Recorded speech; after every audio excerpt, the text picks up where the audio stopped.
ሰላም ጤና ይስጥልን። በዛሬው ዝግጅታችን ስለ ቤቶች ገበያ ሁኔታ በተለይም ባንክና የቤት ግብይትን በተመለከተ ከደንበኞች ለሚነሱ ተደጋጋሚ ጥያቄዎች ምላሽ የሚሆን መረጃ ነው የምናቀርበው። ባንክንና ቤትን በሚመለከት የመጀመሪያው የደንበኞች ተደጋጋሚ ጥያቄ የሆነው ባንክ የተመቻቸለት ቤት አለ ወይ የሚል ነው። ኢትዮጵያውያን በአብዛኞቻችን የዋህና ገራገርነት አለ። አንዳንዶቻችን ደግሞ ብልጥ የምንመስል ነገር ግን ጅል ነን። በሌላ በኩል ደግሞ ይህንን ሁነኛ ባህሪያችንን ያወቁብን ስግብግብና ጨካኝ ሰዎች አሉ። እነዚህ ሰዎች የግንዛቤ እጥረታችንን፣ የዋህነትና ብልጥ መሳይ ጅልነታችንን ተጠቅመው ደጋግመው ሊሸጡን ሞክረዋል። ሸጠውናልም። ሊሸጡን ያቀኑም ይኖራሉ። እየሸጡን ያሉም አሉ። ለምሳሌ ከሰሞኑ የፊንቴክ ኢንቨስትመንት የተባለው ድርጅት ያደረገው ይህንኑ ነው። የዋህ አማኞችንና ብልጥ መሰይሎችን በወቅቱ 3 ሚሊዮን ገደማ የሚያወጣ መኪና በ1.9 ሚሊዮን ብር እሸጥላችኋለሁ፣ አሁን ግማሽ ክፈሉኝና ቀሪውን ባንክ አመቻቻለሁ፣ 50%ቱን በባንክ ትከፍላላችሁ አይነት የሚል መደለያ አቅርበው ሰዎችን አታለው ብዙ ገንዘብ ይዞ እንደተሰወረ ክሱ ያመለክታል። ይህ የሆነው ግን በማስታወቂያ ስራውና በሌሎች ሳይሆን በእኛ ጅልነት ጭምር መሆኑንም ሊሰመርበት ይገባል። እሱ ብቻ አይደለም። ከዓመት በፊት በመሀል ሜክሲኮ በ1.5 ሚሊዮን ባለ 3 መኝታ አፓርታማ እሸጣለሁ የሚል ድርጅትም ነበር። ይህን አምነው ብዙ ሰዎች ገንዘባቸውን እንደተበሉ ሰምተናል። እንዲህ ያሉ ታሪኮች ብዙ ናቸው። እነዚህ ብቻ አይደሉም። የአጭበርባሪዎችና የተጨበርባሪዎች አሳዛኝ ታሪኮች በየሚዲያው በተለይ ሶሻል ሚዲያ ላይ ሲሰሙ ይስተዋላልና ሰዎች ከመከራችን ነው እንጂ እንደዚህ ካሉ ግንዛቤ ከሚያስጨብጡ የትምህርት ተቋማትም ሆነ የሚዲያ አካላት ወይም ግለሰቦች ሰዎች ምክር አይጠይቁም። በዋህነት ይበላሉ፣ ገንዘባቸው የትም ይቀራል። ምንም እንኳ ሕጉ ወይም መንግስት የሚባለው አካል ለሸማቹ ጥበቃ ወይም ከለላ መሆን አለበት የሚለው እንዳለ ሆኖ ሸማቹን በዚህ ልክ መሳሳት አለበት ብያለሁ። የ3 ሚሊዮን መኪና በ1.9 ሚሊዮን ልሽጥልህ ሲል እንዴት የሚል ጥያቄ መነሳት ነበረበት። እንዲሁም በ15 ሚሊዮን የሚገዛ ቤት በ1.5 ሚሊዮን ይሸጣል ሲባል እንዴት ሊሆን ይችላል? ይህማ ሊሆን አይችልም ብሎ ወይ ደግሞ እንደው ሊሆን ይችላል ጥርጣሬ ከገባውም ጋር ማማከር መተንተን ነው እንጂ ያለበት አምኖ መግባቱ የሚያስተዛዘብ። ወደ ዋናው ነጥብ ስመለስ ባንክ የመንግስትም ይሁን የግል ለትርፍ የተቋቋመ ድርጅት ነው። ለትርፍ የሚሰራ ድርጅት ዋና ዓላማው ደግሞ ብዙ ትርፍ ማግኘት ነው። ትርፍ እንዴት ነው የሚገኘው ካል የንግድ አሰራር ተከትሎ በአግባቡ በመስራት ነው። ምንም እንኳን አሁን ላይ ባንኮች ቆጣቢዎች በቆጠቡት ገንዘብ ላይ የአገልግሎት በማስከፈል ላይ የገቢ ምንጭ ቢያገኙም ዋና የትርፋቸው ምንጭ ግን አንደኛ አክሲዮን፣ ሁለተኛው ደግሞ ከቆጣቢዎች የሰበሰበውን ገንዘብ ለኢንቨስተሮች ብድር በመስጠት ወለድ በመሰብሰብ ነው። ይህ ዋነኛ የቢዝነሳቸው አካሄድ ነው። የብድር አተገባበራቸው ቢሆን ከፍተኛ ጥንቃቄ ያደርጋሉ ማለት ነው። ምን ለማለት ነው? ባንኮች ብድር ሲሰጡ ብድራቸውና ወለዱን በትክክል ተመልሶ ሊመጣ እንደሚችል ማረጋገጥ አለባቸው። ወይም የተበዳሪው የመክፈል አቅም በደንብ ተጠንጥኖ ከፍተኛ ንግድ ያለው ወይም ከፍተኛ ገቢ የሚያስገኝ ስራ የሚሰራ ደንበኛ ያበድራሉ እንጂ ለተርታ ደንበኛ ወይም እንዲሁ ገና ለገና ቤት ሊገዛ የመጣ ሰውን ሊያበድሩ አይችሉም። ስለ ባንክ አሰራር ይህን ካል በበርካታ ሚኒስትሪ ሚዲያዎች፣ በተወዳጅ ቴሌቪዥን ጣቢያዎችና ሬዲዮ ማስታወቂያዎች ላይ እንዲሁም በማህበራዊ ሚዲያዎች ላይ 50% ባንክ የተመቻቸለት፣ 60% ባንክ የተመቻቸለት ቤት የሚሉ አማላይ ማስታወቂያዎች በቀላሉ ቤት ግዙን ጥሪዎችን ማየት የተለመደ ነው። እኛንም አንዳንድ ደንበኞች ባንክ የተመቻቸለት ቤት አላችሁ ወይ የሚል ጥያቄ አቀረቡልናል። አይ ባንክ የተመቻቸለት ቤት የለንም፣ ራሳችሁ ግን ማመቻቸት ከቻላችሁ የተሟላ ሰነድ ያላቸው ቤቶች አሉን። ሲቀጥል ደግሞ ባንክ የተመቻቸለት ቤት የለም፣ እንደዚህ አይነት ነገር የለም ስንላቸው አንዳንዶች አያምኑ። ባንክ የተመቻቸለት ቤት ቢኖር እንኳ በልዩ ሁኔታ ነው፣ ምናልባት ለተለየ ሰው ሊሆን ይችላል እንጂ ለማንኛውም ደንበኛ ባንክ የተመቻቸለት ቤት የሚባል ነገር የለም፣ ሊሳካ አይችልም ስንላቸው አያምኑ። ባንክ የተመቻቸለት የተባለው ጋር ሄደው ቀብዳቸውን ሰጥተው እየየ ነው። ባንክ የተመቻቸለት የተባለው ጋር ሄደው ቀብዳቸውን ይከፍላሉ። ከዛ እየያቸውን ይዘው ወደ ተለያየ ቦታ ወደ ህግ ባለሙያዎች ወደ እኛም ይመጣሉ። አሳዛኝ ሁኔታ ባንክ የተመቻቸለት ተብላችሁ ቀብድ ከፍላችሁ የእናንተ አይነት ብዙ ቀብድ ከፋይ ገንዘብ ተሰብስቦ የተሰራውን ያለቀ ቤት አልሚው ካሽ ለሚከፍል ወይም ራሱ ደንበኛው ለሚያመቻቸው ባንክ የሚሸጥበት ሁኔታ ነው ያለው። ከቤት ልማት ወይም ሪል ስቴት ጋር በተገናኘ እዚህ ሀገር ያለው የሽያጭ ጉድ ተከርኖ የሚተከተክ ነው። ለምሳሌ እንኳን እንደው በቅርብ የተሰማ ጉድ ብነግራችሁ 50% ባንክ የተመቻቸለት እየተባለ የተቸመቸመ አንድ ባለ 12 ፎቅ የሪል ስቴት ከበርካታ ደንበኞች ሽያጭ ገንዘብ ሰብስቦ ቤቱን ሰርቶ አጠናቆ ያንዳንዱን ቤት ያንተ ነው ያንቺ ነው ብሎ ነግሯቸው ዛሬ ነገር የይዞታ ማረጋገጫ ካርታ ሰነድ ይሰጠናል እያሉ ሲጠብቁ በመጨረሻ ግን ይህ ሰው ሙሉ ህንፃውን አስይዞ ከ150 ሚሊዮን ብር በላይ ተበድሮበት ነበር። ቤት ገዢዎች ሙሉ ክፍያ ከፍለዋል። ቤታቸው ግን በ150 ሚሊዮን የባንክ ዕዳ ተይዟል። ይህ 150 ሚሊዮን ብር እስካልተከፈለ ድረስ ይህ ቤት የባንኩ እንጂ የነሱ አይደለም። ምክንያቱም የቤቱ ሰነዶች ሙሉ ለሙሉ በአልሚው ስም ነው። እነዚህን ህጋዊ ሰነዶች ይዞ ባንኩ ብድር ፈቅዷል። ቤት ገዢዎች ያላቸው ሰነድ የክፍያ ሰነድ ብቻ ነው። ቤት ገዢና አልሚ አባሮሽ ይጫወታል እንጂ ባንኩን የሚነካው ነገር የለም። ደንበኞች ሙሉ ክፍያ ከፍለዋል። ባንኩ 150 ሚሊዮን ብር ሰጥቷል። አልሚው የባንኩን 150 ሚሊዮንም ከደንበኞች የሰበሰበው ገንዘብ ይዞ አባሮሽ ላይ ነው ማለት ነው። ይህን ታሪክ ሰምተን እናውቃለን። በመጨረሻ ችግሩ እንዴት እንደፈታ አላወቅንም፣ ግን እንደዚህ ያሉ የተለመዱ ችግሮች አሉ ለማለት ነው። ስለዚህ ባንክ የተመቻቸለት እየተባላችሁ ሮጣችሁ ወደ ግብይት አትግቡ ለማለት ነው። ስናጠቃልለው ባንክ የተመቻቸለት የሚባል ቤት ሽያጭ የሚባለው እድል በጣም ውስን ነው፣ ወይም ከሞላ ጎደል የለም። በተለይ ደግሞ ለ20% ወይም 10% ቀብድ ከፋዮች ከሞላ ጎደል ባንክ የተመቻቸለት የሚባል ነገር የለም። ባንክ ከተመቻቸም መመቻቸት የሚቻለው ለአልሚው ነው እንጂ ለቀብድ ከፋዩ አይደለም። አልሚው ግን እያለማ ያለውን ንብረት አስይዞ በባንክ አሰራር መሰረት ብድር ሊፈቅድ ይችላል። ብድሩን ቤቱን እያለማ ከቀብድ ከፋዮች ገንዘብ እየሰበሰበ ለባንኩ ይከፍላል፣ ወይም ከሌላ ምንጭ ይከፍላል ብሎ ባንኩ ሲያምንበት ያበድረዋል። ብድሩን ካልከፈለ ቀብድ የከፈልክበትን ቤት ሸጦ ባንኩ ወዲያውኑ ያካክሳል ማለት ነው። ይህ ሲባል ግን የቤት ግብይት ውስጥ ምንም አይነት የባንክ ብድር ምችችት የለም እያለ እንዳልሆነ ይሰመርበት። የሪል ስቴት ቤት ግብይት ውስጥ ባንክ ሊመቻችበት የሚችልባቸው ሁኔታዎች አሉ። ይኸው ምንድን ነው? አንድ አልሚ በራሱ ገንዘብ ወይም ከደንበኞች በሰበሰበው ገንዘብ ቤቶችን ገንብቶ ወደ ማጠናቀቂያ ደርሶ የተናጠል ካርታ አዘጋጅቶ ከዕዳና እገዳ ነፃ አድርጎ ሲያቀርብ ያንን የተናጠል ካርታ ያለው ቤት ከባንክ ጋር አያይዘው ደንበኞች ግዢ መፈጸም ይችላሉ። ይህም የሚሆነው ግን በባንኩ አሰራር መሰረት ባንኩ ቤት ገዢውን እንደ ደንበኛ ገምግሞ ሲያምንባችሁ ነው። እውነታው ይህ ነው። እውነታው ይህ ሆኖ ሳለ ምንም ያልተሰራ ቤት ላይ ስሪዲ ያሳዩ ብቻ ኢቨን መሬት እንኳ ሳይኖራቸው ባንክ የተመቻቸለት እየተባለ ቀብድ የሚሰበሰብበት ነገር አለ። ይህም አደገኛ ነው። በማስታወቂያ አትሞኙ። በየሚዲያው ያበዱ ማስታወቂያዎችን ይሰሩና ቀብድ ይሰበስባሉ። ግንባታው የሚካሄደው ግን ዱባይ ነው ወይም ቻይና ዕቃ መነገጃ ነው። አለፍ ሲልም ብሩን ይዞ የሚጠፋ ሿሿ ነጋዴ ነው። በጅምላ እየወቀስኩ ግን እንዳልሆነ ይሰመርበት። ለማንኛውም ቤት ገዢ ቀብድ ከፋዮች ብራችሁ ከእጃችሁ ሳይወጣ በደንብ አረጋግጡ። ውላችሁን መርምሩ። የባለሙያ ምክር ተቀበሉ። ብር ከእጅ ከወጣና ከአካውንታችሁ ዲፖዚት ከሆነ መድረሻውን መመለሻውን ከባድ ነው። የባት ደረሰኝ ይቆረጥላቸዋል። ሀሳብ ቀይሬያለሁ ብትሉ እንኳ ተጨማሪ የውል ማፍረሻ ትቀጣላችሁ። 2 ሚሊዮን ብር ከፍላችሁ በሳምንት ልውጣ ብትሉ ባትና ማፍረሻ ብዙ ብር ቢቀጧችሁ አሪፍ ነበር፣ ግን የማይሳካላችሁ ውሉ ላይ ድርሻችሁ ከተሸጠ በአመቱ ብር ይመለሳል የሚል አንቀጽ ሊኖረው ይችላል። ይሁን በአመት ይጠነቀቃል።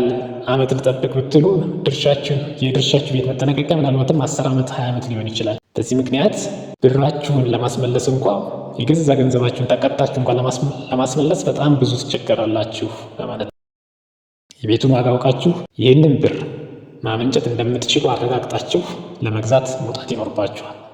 ነገር ግን አላቅማችሁ ወጣችሁ ቀብድ የምትከፍሉ ከሆነ እናንተ ቀብድ ከፍላችሁ ተሰርቶ የተጠናቀቁና የተሟላ ሰነድ የተዘጋጀላቸው ቤቶች ነው አሁን ላይ ገበያው በካሽ ወይም በባንክ እየሸጠ ያለው። በዚህ አጋጣሚ መናገር የሚፈልገው እኛ ለሽያጭ የምናወጣቸው ቤቶች ተሰርተው ያለቁና ደንበኞች ስም ለማዛወር ምንም እንቅፋት የሌለባቸውን የተሟላ ሰነድ የተዘጋጀላቸውና ያለቁ ቤቶች ብቻ ራሱ ደንበኛ በባንክ መግዛት የሚችልበት ሁኔታ ካለውም ይመቻቻል። የራሱን ባንክ ይዞ ይመጣል፣ ሰውየው ሰነድ ያቀርባል፣ ይሸጥለታል ማለት ነው። በካሽ ለሚገዛማ ይበረታታል። ባንክ የተመቻቸለት ቤት ስለሚለው ይህን ያህል ካልን ወደ ሁለተኛው ጥያቄ እንሂድ። ሁለተኛው ተደጋጋሚ ጥያቄ ቤት ከባንክ በረጅም ጊዜ ብድር መግዛት አዋጭ ነው ወይ የሚለው ነው። ቤት ከባንክ በረጅም ጊዜ ብድር መግዛት አዋጭ ነው ወይ የሚል ነው። ይህ በጣም አሪፍ ጥያቄ ነው። እኛም ጥያቄውን ከመኖሪያ ቤት ባለፈ የንግድ ቤት ማለትም ህንፃዎችና ሌሎችም ተቋማት ግዢ በባንክ ግዢ የዳሰሰ የባንክ ብድር ግዢን የተመለከተ መረጃ ይዘናል። ቤት በባንክ መግዛት ማለት ተገንብቶ ያለቀለትና ለመኖር ዝግጁ ስለሆነ ነገር ነው። በባንክ ብድር ቤት መግዛት ያዋጣል ወይ ለሚለው አጭሩ ያዋጣል ነው መልሱ። አንዳንድ ሰዎች በተለይም ቀለም የቀመሱ ሰዎች በባንክ ቤት መግዛት አያዋጣም የሚል ምክር ሲሰጡ ይስተዋላል። ከዚህ አለፍ ሲልም ብድር መውሰድ ወይም ዕዳ ውስጥ መግባት በዕዳ መዘፈቅን እንደ አደገኛ ነገር የሚሰብኩ የሚመክሩ አሉ። ኢትዮጵያ ውስጥ በባህልም በሃይማኖትም ዕዳን ወይም በብድር የሚገኝ ገንዘብን ማነወር የተለመደ ነገር ነው። ሁሉም ግን ስህተት ነው። ብድር የሚያነውሩ ሰዎች በተለይ ቀለም የቀመሱ ማለትም የሞራል ጸረ ብድር አቋም ምንጩ አንደኛ ብድሩን መክፈል ባልችልስ ከሚል ከባድ ፍርሃት የመነጨ ነው። ሁለተኛው የቢዝነስ እውነታውን ወይም ከፍ ያለ ገንዘብ መጠንን ያላዩና ያልቀመሱ ናቸው ማለት ይቻላል። ብድር በሁሉም ዓለም ክፍል በተለይም በበለጸጉት ሀገራት እጅግ ኖርማል ነገር ነው። እንኳን ቤትን ያህል ነገር ተራ የቤት ዕቃን በብድር መግዛት የተለመደ ነው። ሲጀመር የዓለም የገንዘብ ስርዓትም ሆነ የንግድ ስኬታማነት ሚስጥር ብድር ላይ ነው ያለው ማለት ይቻላል።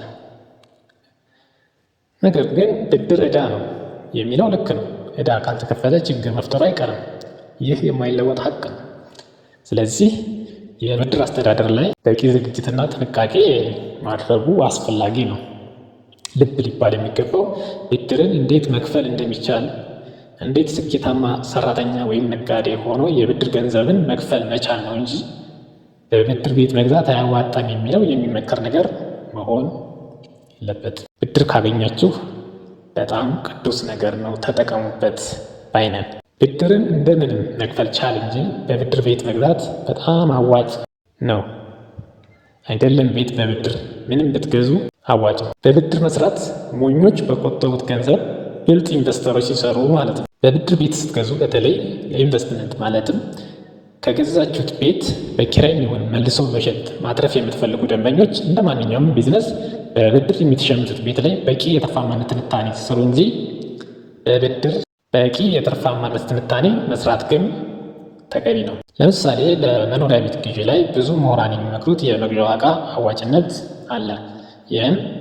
ይህ ምንድነው? በግሮስ የገቢ ስሌት ማለትም ታክስና ተያያዥ ወጪዎች ሳይቀናነሱ የምትገዙት ቤት የምትገዙበትን የቤቱን ዋጋ በወቅቱ ባለው የኪራይ ዋጋ ተሰልቶ ከ20 ዓመታት ያልበለጠ ጊዜ ውስጥ መመለስ አለበት ይላሉ ብዙ ምሁራን። ለምሳሌ 5 ሚሊዮን የገዛችሁት ቤት ስንት ብር ሊከራይ እንደሚችል ለማስላት እንዲህ ተጠቀሙ። 5 ሚሊዮን ለ20 ዓመት 5 ሚሊዮን ሲካፈል ለ20 ዓመታት ሲካፈል ደግሞ ለ12 ወራት እኩል ይሆናል 20,833 ብር ይመጣል። ይህ ማለት 20,833 ብር መከራየት የሚችል ቤት በ5 ሚሊዮን ብትገዙት ትርፋማ ናችሁ ማለት ነው። ይህም 5 ሚሊዮን ብር ልትገዙ የምታስቡት ቤት ለኢንቨስትመንት ከሆነ ከ20 ሺህ ብር በላይ መከራየት አለበት። ትኖሩበት ከሆነ ግን ይህንን መርህ እንደ መነሻ ውሰዱት እንጂ አስገዳጅ ማድረግ የለባችሁ። ምክንያቱም የመኖሪያ ቤት ባለቤት መሆን ማለት በራስ ቤት ውስጥ መኖር ብዙ በገንዘብ የማይተመን ዋጋ አለው። ነፃነቱ፣ ኩራቱ፣ ክብሩ፣ ምቾቱ ብዙ ዋጋ አለው። ይህን በገንዘብ ማስላት አይቻልም። ምናልባትም በገንዘብ የምናገኘውን እኩል ሊሆን ይችላል የስነ ልቦናዊ ዋጋው። ስለዚህ ይህም ታሳቢ ተደርጎ ነው የቤት ግዢ የሚወሰነው። ስለዚህ የ5 ሚሊዮን ቤት ለራሳችሁ መኖሪያ ከሆነ ስትገዙ የ20 ሺህ ብር እኮ አይከራይም። ወይም 10 ሺህ ቢከራይ ቤቱ ለእናንተ ዋጋው በሌላ መንገድ ስለሚገለጽ 5 ሚሊዮን ብትገዙት ላትጎዱ ትችላላችሁ። ሌላ ምሳሌ ነው እስኪ። ለምሳሌ እኛ ቤቶች የሚሸጥበት የቴሌግራም ገጽ ላይ ሳር ቤት አካባቢ 22 ሚሊዮን የሚሸጥ አፓርታማ ለኢንቨስትመንት ገዢዎች የአዋጭነት ትንታኔውን እስኪ 22 ሚሊዮን ይህ ቤት መከራየት ያለበትን ዋጋ ዝቅተኛ ዋጋ ለማስላት 22 ሚሊዮን ሲካፈል ለ20 ዓመት ሲካፈል ለ12 ወር ብናደርግ 91,666 ብር ነጥብ ምናምን ይመጣል። ይህ ቤት 91,666 ብር ከ91,666 ብር በላይ መከራየት ከቻለ 22 ሚሊዮን ቢገዙ ታዋጭ ነው ማለት ነው። ይህ ከማከራየት አንጻር ማለት ነው። አሁን ባለው ዋጋ የቤት በአካባቢው ገበያ ከ150 ሺህ ብር ያላነሰ ወር ይከራያል። ስለዚህ 22 ሚሊዮን ዋጋው ሲያንሰው ነው ማለት ነው። የንግድ ህንፃ ወይም ቤት የመግዛት ትርፋማነት ስሌት ከመኖሪያ ቤት አንጻር ይለያያል። ማለትም በግሮስ ገቢ ስሌት ታክስና ተያያዥ ወጪዎች ሳይቀናነሱ ህንፃው ወይም ቤቱ የሚገዛበትን ወጪ የህንፃው ኪራይ ገቢ ከ10 ዓመት ባራቀ ጊዜ ውስጥ መመለስ አለበት ይላሉ የንግድ ቤት የኪራይ ገቢ እና የመግዣ ዋጋን ያዛመዱ ምሁራን። ሶስተኛው እና ሌላው በተደጋጋሚ የደንበኞች ጥያቄ ቤት ረክሷል ወይ የሚል ነው። ለዚህም መልሱ አዎ በጣም አዎ ነው። ቤት በጣም ረክሷል። የቤት ዋጋ በጣም ተወደደ ከተባለ የዛሬ ዓመት ወይም ከዛ በፊት የነበረው ዋጋ ላይ ነው ያለው። አሁን የዛሬ ዓመት የነበረው ዋጋ ላይ ከሆነ እንዴት ረከሰ ይባላል የሚል ጥያቄ ለምታነሱ እኛ ሀገር ላይ ግሽበት የሚባል የገንዘብ የመግዛት አቅም መዳከም አለ። ይህም በትንሹ ከ15% ያላነሰ ነው። ስለዚህ ባለፈው ዓመት የነበረውን ዋጋ ተብሎ የተቀመጠ ገንዘብ ዘንድሮ በዚህ ፐርሰንት ቀንሷል ማለት ነው። ለምሳሌ ባለፈው ዓመት 30 ሚሊዮን የሚሸጥ ቤት ዘንድሮ 30 ሚሊዮን ይሸጣል ማለት በግሽበት ምክንያት የዘንድሮ 30 ሚሊዮን 27 ሚሊዮን ነው። 3 ሚሊዮን የግሽበት ቅናሽ አለው ማለት ነው። ይህ ብቻ አይደለም። ከባለፈው ዓመት አንጻር አሁን ያለው የግንባታ ዋጋ በእጅጉ ጨምሮ ሳለ የቤት ዋጋ ግን አልጨመረም። የጨመረው የግንባታ ዋጋ ባለበት ወይም ቀንሶ ላለው የቤት ዋጋው ላይ ቀጥተኛ ቅናሽ የሚባል ነው ማለት ነው።